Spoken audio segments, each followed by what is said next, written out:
کیا تم نے نہیں دیکھا کہ اللہ ہی رات کو دن میں داخل کرتا ہے اور دن کو رات میں داخل کرتا ہے، اور اسی نے سورج اور چاند کو کام میں لگا رکھا ہے، ہر ایک وقت مقرر تک چل رہا ہے، اور یہ کہ اللہ تمہارے سب اعمال سے خبردار ہے۔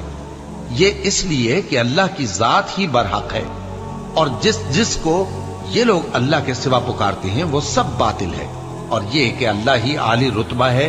گرامی قدر ہے۔ کیا تم نے نہیں دیکھا کہ اللہ ہی کی مہربانی سے کشتیاں سمندر میں چلتی ہیں تاکہ وہ تم کو اپنی کچھ نشانیاں دکھائے؟ بے شک اس میں ہر صبر کرنے والے، شکر کرنے والے کے لیے نشانیاں ہیں۔ اور جب ان پر سمندر کی لہریں سائبانوں کی طرح چھا جاتی ہیں تو اللہ کو پکارنے اور خالص اس کی عبادت کرنے لگتے ہیں، پھر جب وہ ان کو نجات دے کر خشکی پر پہنچا دیتا ہے تو چند ہی لوگ انصاف پر قائم رہتے ہیں، اور ہماری نشانیوں سے وہی انکار کرتے ہیں جو عہد